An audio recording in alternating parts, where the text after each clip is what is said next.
आज बजट 2024-25 पे मेरे विचार व्यक्त करने के लिए आपने जो समय दिया है उसके लिए आभारी हूं। कल ही राज्य का बजट पेश हुआ और सरकार की हिम्मत की दाद दूंगा कि सेंट्रल बजट से पहले आपने राज्य बजट पेश किया। शायद आपकी डबल इंजन की ताकत की दिखावा करना चाहते होंगे। उम्मीद करते हैं कि राजस्थान की जनता को इससे फायदा मिले। मैं पहले भी 10 साल रह के गया, 15 साल बाहर रहा हूं और फिर आया हूं विधानसभा में। जो मेरा अनुभव है कि हम जब भी बैठते हैं या चर्चा करते हैं तो हम एक दूसरे पे आरोप प्रत्यारोप में लगे रहते हैं, जबकि इस प्रजातंत्र में होना ये चाहिए कि हम यहाँ बैठ के राजस्थान के बारे में, राजस्थान की जो आप लोगों ने बजट पेश किया है तो उसके बारे में पॉजिटिव क्रिटिसिज्म भी करें और एक दूसरे से चर्चा भी करें।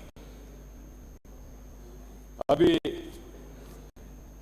जोधपुर से आने वाले विधायक कह रहे थे कि पिछली सरकार ने बजट पे मंथन नहीं किया होगा, चर्चा नहीं की होगी। हम सब भूल जाते हैं कि बजट तैयार करने वाले अधिकारी तो वही के वही हैं जो हमारे समय थे और आपके समय भी वही के वही हैं। हम लोग इस चीज़ से बाहर नहीं निकलते, हम एक दूसरे पे आरोप प्रत्यारोप लगाते रहते हैं और असली मजा तो जो लेने वाले वही ले लेते हैं।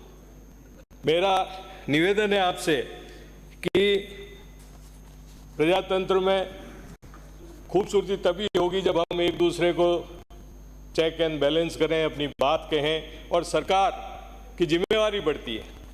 आपको मौका दिया है जनता ने, अवसर दिया अगले 5 साल के लिए। हमें ये सोचना पड़ेगा कि राजस्थान में 5-5 साल से सरकारें क्यों बदल रही। कमियां रही होगी जब हम भी यहाँ आए, तो क्या आप हमें वो बता के आप भी वही कमियां वापस रिपीट करना चाहते हैं? ये सोचना चाहिए आपको। नहीं करेंगे ये तो सबको लगता है, बस पिछले 20-25 साल का रिकॉर्ड उखाड़ के देख लीजिए, यही चल रहा है और फिर समय चला जाता है और बातें रह जाती।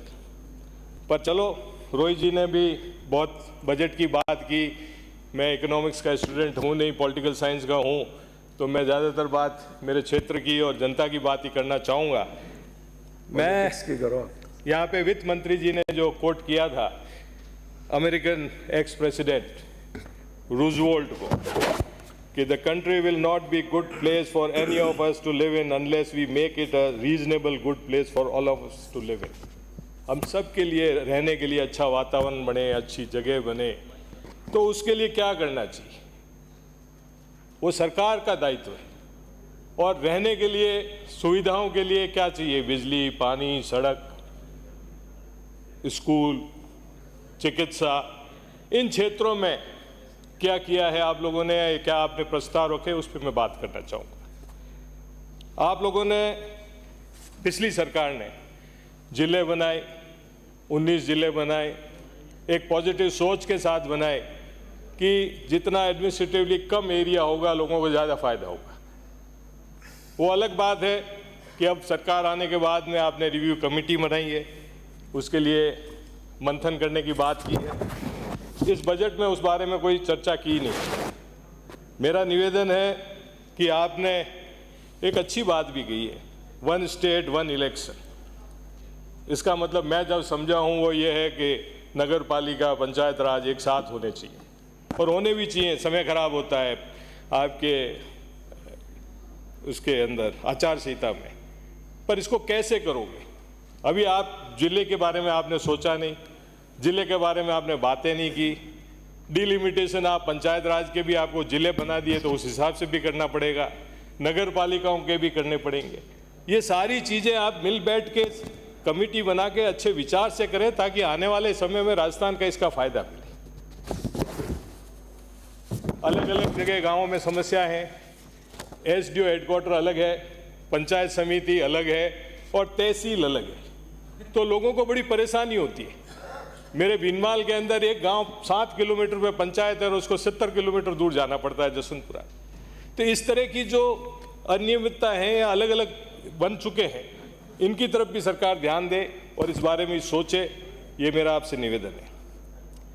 जैसा कि मैंने कहा कि मूलभूत सुविधाएं, बिजली, पानी, सड़क, और बिजली पानी तो एक दूसरे से रिलेटेड है। और आप कितने भी दावे कर लें पिछले 6 महीने के, बिजली के हालात पिछले 6 महीने में राजस्थान में सबसे खराब रहे। हमारे पास गांवों से बच्चों के फोन आते हैं, उन्होंने हमने गुनाह कर लिया क्या कि हमको शाम को बिजली नहीं मिले, पढ़ने के समय नहीं मिले, गृहिणियों को उनके कामकाज के लिए बिजली नहीं मिले। अभी जीवनराम जी बैठे कह रहे थे पसीना तो पहुंच रहे थे इस एसी में बैठ के, पर के बिजली पूरी आ रही है। अरे हमें तो 2 मिनट बिजली नहीं आती, हम परेशान हो जाते हैं। तो उन गाँवों में जो बेचारे बिना बिजली के पूरी रात निकालते हैं उनकी हालत क्या हो। आपको इस चीज़ को देखना पड़ेगा, खाली अपनी पीठ थपथपाने से काम नहीं चलेगा। मेरा अनुरोध है कि आपने एग्रीकल्चर कनेक्शन, हो सकता है हमारी सरकार ने 2016 से 22 तक के सारे कनेक्शन और डिमांड भरा के रख। अब हालात ये है कि डिमांड भरीज गए, लोगों ने अपने ट्यूबवेल खुदवा दिए, पर सामान नहीं मिल रहा है, लोग भटक रहे हैं। इस बारे में भी सरकार को सोचना पड़ेगा। मैं उम्मीद करता हूं कि जो पैसों के नीचे आगे लोग, गरीब किसान किस तरह से एक ट्यूबवेल खुदवाता है, ये आपको सोचना पड़ेगा। लोन लेता है, उधार लेके आता है, पर उसको सामान नहीं मिल रहा है। इस बारे में भी सरकार हाउस को एड्रेस करे और समाधान करे। सोलर के बाद में बात की गई, हर गांव में 2 मेगावाट के सोलर प्लांट लगाने की बात है। अच्छा आइडिया है, अगर इसको आप क्रियान्वित करते हैं तो इससे फ़ायदा ही होगा लोगों को, और हम बिजली की इस जो भारी समस्या है इससे हम निजात मिलेगी। और बिजली से जुड़ा हुआ पानी है, जब बिजली नहीं आ रही है तो लोगों को पीने का पानी कहाँ से मिलेगा। हमारे यहाँ नर्मदा स्कीमें बनी, 15 साल हो गए, 2013 में स्कीम पास हुई, सरकारें आई गई, अभी तक पानी पीने को नहीं मिला। आपकी सरकार भी आके गई, हमारी भी आके गई, और अभी तक लोग तरस रहे। तो इसको भी गंभीरता से लेके फंड अलॉट करके सरकार को चाहिए कि उसके ऊपर कार्य करे। कृषि के बारे में मैं कहना चाहूंगा आपको कि इरिगेशन में ये हमारे गुड़ामालानी से आए हुए मंत्री जी बैठे हैं, शायद इन्होंने मेहनत करके खुद के एरिया गुड़ामालानी में डीपीआर बनाने का काम तो स्वीकृत कराया है, पर इनको सांचौर का जो एरिया लगता हुआ है जीवाराम जी का और हमारा, उस एरिया में भी उसका सर्वे करना चाहिए, ताकि जो बीच में वंचित रह गए हैं। नहीं, जवाई है हमारे, जवाई है सांचौर के, पर ले गए तो सांचौर का भी पूरा ध्यान रख के सरकार से बैठ के इस चीज़ को कराए ताकि लोगों को फायदा मिले। और सबसे बड़ी योजना जो माही योजना के लिए कई सालों से संघर्ष चल रहा है, माही का पानी पूरे गुजरात में खंभात की खाड़ी तक हमारा पानी उपयोग हो रहा है, और वहाँ फसलें लहला रही है और हम लोग प्यासे बैठे। पिछली सरकार ने डीपीआर में पैसा स्वीकृत किया था, मैं अनुरोध करता हूँ आपके मार्फत सरकार से कि किया था, जो भी किया हो उसको कम से कम हाउस में लिया तो सही। एमएलए साहब उसको लिया तो सही, कम से कम सदस्य। तो एक मिनट में मैं समाप्त कर रहा हूँ। आप तो कम से कम मेरा अनुरोध है कि इस योजना को भी टॉप प्रायोरिटी पे लें। इसी तरह से मेरे यहाँ एक बांडी सेंदड़ा बांध बना, 2003-04 में बना, और इतने साल हो गए आज तक उससे इरिगेशन नहीं हुआ, कैनालें टूट गई, लोगों को पानी नहीं मिला है, बंदा भरा पड़ा रहता है, वहाँ मछलियाँ पालन हो रही है, उसके अलावा कोई काम नहीं हो रहा है। मेरा अनुरोध है आपके मार्फत से सरकार से कि उससे जो डाउन स्ट्रीम में गाँव में जहाँ पे खेत सूख गए हैं, वेरे सूख गए, उस पर भी उस चीज़ का कार्य किया जाए, तो उस पर कैनाल के लिए स्कीम बनाई जाए। 1 मिनट में समाप्त कर रहा हूँ। पीडब्ल्यूडी, वो कहते हैं ना मारवाड़ी में कि माँ मारो ब्याह ने माँ पुरस्कार, तो वित्त मंत्री जी, हाँ, तो वित्त मंत्री जी ने खुद के पीडब्ल्यूडी डिपार्टमेंट को बहुत अच्छा पैसा दिया, अच्छी बात है।